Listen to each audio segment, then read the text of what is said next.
ദേശീയ തലത്തിൽ ഇപ്പോൾ കേരളത്തിൻ്റെ ഒരു വലിയ പ്രതിഷേധം നാളെ ദില്ലിയിൽ സമരം നടക്കാൻ പോകുമ്പോൾ ഞാൻ നേരത്തെ സൂചിപ്പിച്ചു മന്ത്രിമാരൊക്കെ എത്തിയിട്ടുണ്ട്. പക്ഷേ മന്ത്രിമാരുടെ വരവിൽ വിവിധ മന്ത്രാലയങ്ങളുമായി കേരളത്തിൻ്റെ പൊതുവായ ആവശ്യങ്ങൾ പങ്കുവെക്കുന്ന നിലയിൽ കൂടി മന്ത്രിമാർ ഈ വരവിനെ മറ്റൊരു തരത്തിൽ ഉപയോഗിക്കുന്നുണ്ട്. അപ്പോൾ കേരളത്തിൻ്റെ ഭക്ഷ്യ പൊതുവിതരണ മന്ത്രി ശ്രീ GR അനിൽ രാവിലെ ദില്ലിയിൽ നിന്ന് നമ്മൾക്കൊപ്പം ചേരുന്നുണ്ട്. മിനിസ്റ്റർ, സ്വാഗതം. ഈ നാളത്തെ ദില്ലി സമരത്തിൻ്റെ ഭാഗമായ വരവിൽ താങ്കളുടെ വകുപ്പുമായി ബന്ധപ്പെട്ട വളരെ ഗൗരവമായൊരു പ്രശ്നം, റേഷനറിയുമായി ബന്ധപ്പെട്ട്, അതുപോലെ തന്നെ നമ്മുടെ സർക്കാർ ഏജൻസികളെ FCയിൽ നിന്ന് അരി വാങ്ങുന്നതിൽ നിന്ന് ഒഴിവാക്കുന്ന നിലയിലെടുത്തിട്ടുള്ള ഒരു കേന്ദ്ര തീരുമാനം, ഇതെല്ലാം അടങ്ങുന്നൊരു സാഹചര്യത്തിൽ എന്താണ് യഥാർത്ഥത്തിൽ കേരളത്തിൻ്റെ ആശങ്ക അറിയിക്കാനുള്ളത്? ആ നടപടികൾ എങ്ങനെ മുന്നോട്ട് പോകും? കേന്ദ്ര ഗവൺമെൻറ് കേരളത്തെ സാമ്പത്തികമായി ഞെരുക്കുന്നതോടൊപ്പം നമുക്ക് വല്ലാത്ത ഭക്ഷ്യ പൊതുവിതരണ രംഗത്ത് പ്രതിസന്ധി സൃഷ്ടിക്കുന്ന വല്ലാത്തൊരു നിലപാടാണ് കേന്ദ്രം സ്വീകരിച്ചിരിക്കുന്നത്. കേരളം ഒരു കൺസ്യൂമർ സ്റ്റേറ്റാണ്. കേരളത്തിനാവശ്യമായിട്ടുള്ള അരി ഉൽപ്പാദനത്തിൽ നമ്മൾ വളരെ പുറകിലാണ്. എന്നാൽ നമ്മൾ നാണ്യവിളകളാണല്ലോ ഏറ്റവും കൂടുതൽ ഉൽപ്പാദിപ്പിക്കുന്നത്. അതെല്ലാം കണക്കിലെടുത്തുകൊണ്ടാണ് കേന്ദ്ര ഗവൺമെൻറ് 965 മുതൽ നമ്മുടെ സംസ്ഥാനത്തിനാവശ്യമായ ഭക്ഷ്യധാന്യം അരിയും ഗോതമ്പ് നൽകാൻ തീരുമാനിച്ചത്. എന്നാൽ ആ അരി ഗോതമ്പ് നൽകുന്നതിൻ്റെ ക്വാണ്ടിറ്റി ഓരോ വർഷവും കുറച്ച് കൊണ്ടുവരികയാണ്. എന്നുമാത്രമല്ല, 2013 NFSA ആക്ട് വന്നപ്പോൾ 43% മലയാളികൾക്ക് മാത്രമായി ഭക്ഷ്യധാന്യം പരിമിതപ്പെടുത്തുന്ന നിലപാടാണ് കേന്ദ്രം സ്വീകരിച്ചത്. കഴിഞ്ഞ 6.5 വർഷക്കാലം കേന്ദ്ര ഗവൺമെൻറ്റിൽ നിന്ന് സബ്സിഡൈസ്ഡ് റേറ്റിൽ അരി വാങ്ങിയാണ് നമ്മൾ BPL ഫാമിലിക്ക് കേരളത്തിൽ സൗജന്യമായി കൊടുത്തിരുന്നത്. ഈ വർഷമാണല്ലോ പ്രധാനമന്ത്രി BPL ഫാമിലിക്ക് സൗജന്യമായി അരി കൊടുക്കുന്ന ഒരു നിലപാട് സ്വീകരിച്ചത്. എന്നാൽ 6.5 വർഷക്കാലം കേരളം 3 രൂപയ്ക്ക് കേന്ദ്രത്തിൽ നിന്ന് വാങ്ങിയ അരി ഫ്രീ ആയിട്ട് കൊടുത്തിരുന്ന ഒരു അനുഭവമാണ് കേരളത്തിലുള്ളത്. അത്ര കണ്ട് കേരളത്തിൻ്റെ സാമൂഹ്യ രംഗത്ത് ഇടപെടലാണ്, ശ്രദ്ധേയമായ ഊന്നലാണ് ഗവൺമെൻറ് കൊടുത്തിട്ടുള്ളത്. എന്നാൽ അതെല്ലാം ആണ് കേരളത്തിലെ ഇടതുപക്ഷത്തിൻ്റെ പിന്തുണ എന്ന് മനസ്സിലാക്കിക്കൊണ്ടാണ് കേന്ദ്ര ഗവൺമെൻറ് രാഷ്ട്രീയ പകപോക്കലിന് വേണ്ടി കേരളത്തിൽ ഈ നിലപാട് സ്വീകരിച്ചിരിക്കുന്നത്. ഇന്നിപ്പോൾ നമുക്ക് NFSA പറയുന്ന അനുസരിച്ച് 14 ലക്ഷമാണ് നമുക്ക് ലഭിക്കുന്ന അരിയും ഗോതമ്പും ഒരു വർഷം. എന്നാൽ കേന്ദ്ര ഗവൺമെൻറ് NFSA നടപ്പാക്കുന്നതിന് മുമ്പ് കേരളത്തിൽ 16 ലക്ഷം മെട്രിക് ടൺ ഉണ്ടായിരുന്നതാണ്. 2 ലക്ഷം അന്ന് കുറച്ചു. 2 ലക്ഷം കുറച്ചത് നമുക്ക് പുനഃപരിശോധിച്ച് നമുക്ക് നൽകണമെന്നുള്ള ആവശ്യം നിരന്തരമായി ആവശ്യപ്പെടുകയാണ്. എന്നാൽ അതിന് അവർ തയ്യാറായിട്ടില്ല. അതായത് നമ്മുടെ റേഷനറി വിഹിതം വർദ്ധിപ്പിക്കണം. അല്ലല്ല, വർദ്ധിപ്പിക്കാൻ നമുക്കുണ്ടായിരുന്നത്, കേരളത്തിനുണ്ടായിരുന്ന 16 ലക്ഷം ഉണ്ടായിരുന്നത് പുനഃസ്ഥാപിക്കണമെന്ന ആവശ്യം കേരളം നിരന്തരമായി ആവശ്യപ്പെടുകയാണ്. 1 മണി അരി കേന്ദ്രം BJP സർക്കാർ അധികാരത്തിൽ വന്നതിന് ശേഷം കേരളത്തിന് അധികമായി അനുവദിച്ചിട്ടില്ല. നമുക്ക് ലഭിച്ചിരുന്ന ഗോതമ്പ് നിർത്തലാക്കി, മണ്ണെണ്ണ നിർത്തലാക്കുന്നു. ഈ നിലപാടാണ് സ്വീകരിക്കുന്നത്.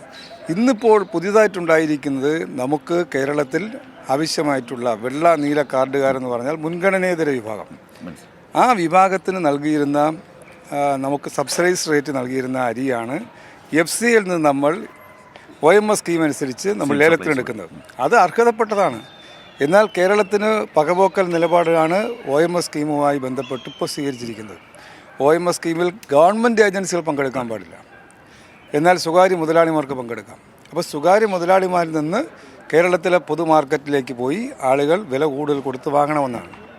നമ്മൾ കേരളത്തിൽ 23 രൂപ 50 പൈസയ്ക്കും 24 രൂപയ്ക്കും 25 രൂപയ്ക്കും സപ്ലൈകോ വഴി 10 കിലോ അരി ഏതൊരു കാർഡുടമയ്ക്കും, ഏതൊരു മലയാളിക്കും വാങ്ങാനുള്ള സൗകര്യം കഴിഞ്ഞ 7.5 വർഷമായിട്ടുണ്ടായിരുന്നതാണ്. അതെങ്ങനെ ഒഴിവാക്കാം? ഇതാണ് കേന്ദ്ര ഗവൺമെൻറ് ചിന്ത. ഞാൻ ഇന്നലത്തെ ചർച്ചയിൽ അതെ ഇത് ഇങ്ങനെയെല്ലാം വരുന്ന സമയത്ത് നമ്മൾ കേരളത്തിൽ പൊതുവിതരണ കേന്ദ്രങ്ങളിലൂടെ എല്ലാ കുടുംബങ്ങൾക്കും ഭക്ഷ്യധാന്യം കൊടുക്കുന്ന, പരിമിതമാണെങ്കിലും കൊടുക്കുന്ന ഒരു നിലപാടാണ് കേരളം സ്വീകരിച്ചത്. ഇന്ത്യയിലെ ഒരു സംസ്ഥാനവും അങ്ങനെയില്ല.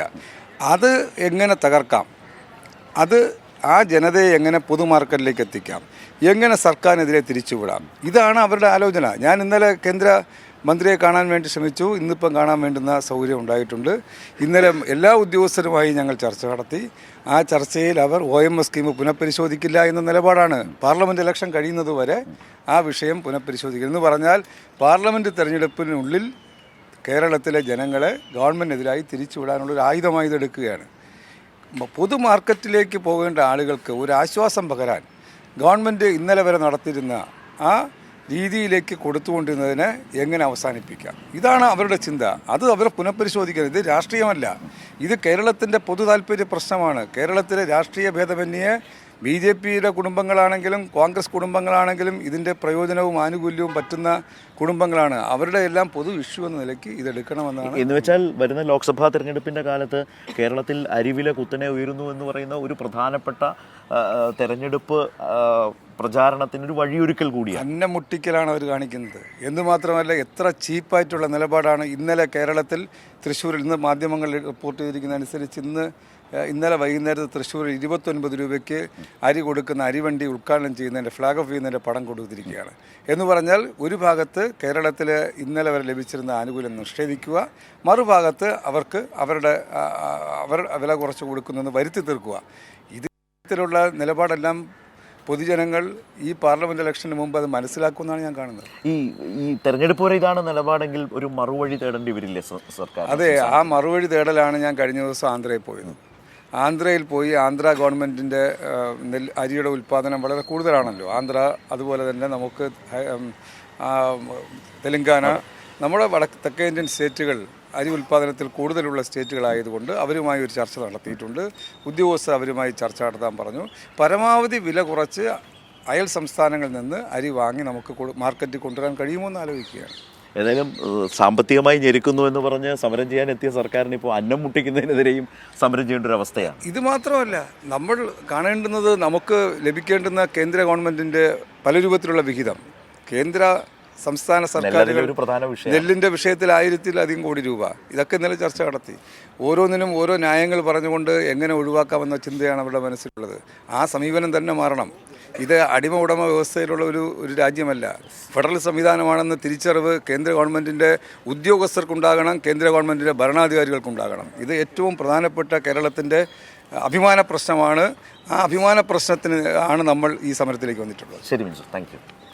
അപ്പോൾ കേരളത്തിൻ്റെ ഭക്ഷ്യ പൊതുവിതരണ വകുപ്പ് മന്ത്രി GR അനിലാണ് ഇപ്പോൾ സംസാരിച്ചത്. നോക്കൂ, അദ്ദേഹം വളരെ വ്യക്തമായി അവതരിപ്പിച്ചു വെച്ചൊരു പ്രശ്നം ഇതിനകത്തുണ്ട്. കേരളത്തിൻ്റെ അന്നം മുട്ടിക്കുക, ഏറ്റവും ലളിതമായി പറയാവുന്ന ഏറ്റവും ഗൗരവമുള്ള വിഷയം അതാണ്. അന്നം മുട്ടിക്കുക എന്നുള്ളതാണ്. കേരളത്തിന് ഈ സബ്സിഡി നിരക്കിൽ അരിയും ഗോതമ്പും ഒക്കെ വാങ്ങാനുള്ള അവസരം നിഷേധിച്ചുകൊണ്ട് ആ സമ്പ്രദായം അവസാനിപ്പിക്കുകയാണ്. സർക്കാർ ഏജൻസികളെ ആ നിലയിൽ സബ്സിഡി നിരക്കിൽ FCIയിൽ നിന്ന് അരി വാങ്ങുന്നതിനുള്ള ആ വ്യവസ്ഥ പൂർണ്ണമായും, അത് പറഞ്ഞത് മന്ത്രിയായിട്ട് ചർച്ച മനസ്സിലായി, ലോക്സഭാ തെരഞ്ഞെടുപ്പ് വരെ അത് ഏതായാലും ഉണ്ടാവില്ല. യഥാർത്ഥത്തിൽ കേരളത്തിൽ സിവിൽ സപ്ലൈസ് കോർപ്പറേഷനെ സർക്കാർ ഏജൻസി, നോഡൽ ഏജൻസിയായി വെച്ചിട്ടാണ് അങ്ങനെ അരി വാങ്ങിയിരുന്നത്. അതാണ് സബ്സിഡി നിരക്കിൽ നമ്മൾ ജനങ്ങളിലേക്ക് കേരളം നൽകിക്കൊണ്ടിരുന്നത്. അത് തടയുക, ഏറ്റവും മിതമായ നിരക്കിൽ ഏറ്റവും മിതമായ നിരക്കിൽ അരി നൽകുന്ന പൊതുവിതരണ സമ്പ്രദായം, ആ സമ്പ്രദായത്തെ രാജ്യം എത്രയോ കാലം മുമ്പ് ശ്ലാഘിച്ചിട്ടുള്ളതാണ്. കേരളത്തിൻ്റെ പൊതുവിതരണ സമ്പ്രദായത്തിൻ്റെ മികവ്, ആ മികവിനെ ഇല്ലാതാക്കുക എന്ന ഗൗരവമുള്ള ഒരു നടപടിയിലേക്ക് പോകുന്നു. ഏതായാലും ലോക്സഭാ തെരഞ്ഞെടുപ്പ് വരെ ഇത് പരിശോധിക്കാനേ ഇല്ല, അല്ലെങ്കിൽ പുനഃപരിശോധനയ്ക്കില്ല എന്ന നിലപാട് സ്വീകരിക്കുകയും ചെയ്യുന്നുണ്ട്. അപ്പോൾ ഇതാണ് അവസ്ഥ. ഒരു ഭാഗത്ത് സാമ്പത്തികമായി സംസ്ഥാനത്തെ ഞെരുക്കുക, മറുഭാഗത്ത് ഈ പൊതുവിതരണ സമ്പ്രദായത്തെ തകർക്കുക, സംസ്ഥാനത്ത് അരിവില ഉയരുന്നതിനുള്ള ഒരു പൊതുസ്ഥിതി രൂപപ്പെടുത്തുക എന്ന പശ്ചാത്തലം, ഇതേക്കുറിച്ചൊക്കെയാണ് ധനമന്ത്രി സൂചിപ്പിച്ചത്. അതുകൊണ്ട് തന്നെയാണ് കേരളം ആന്ധ്രയുമായൊക്കെ സംസാരിച്ച് മറുവഴിയിലൂടെ കൂടുതൽ അരി കേരളത്തിലേക്ക് എത്തിക്കുന്നതിന് വേണ്ടിയിട്ടുള്ള സാധ്യത തേടുന്നതിൻ്റെ ആവശ്യകതയെക്കുറിച്ചൊക്കെ മന്ത്രി ഇപ്പോൾ സൂചിപ്പിച്ചത്. മന്ത്രി GR അനിലാണ് രാവിലെ ദില്ലിയിൽ നമ്മളോട് സംസാരിച്ചത്.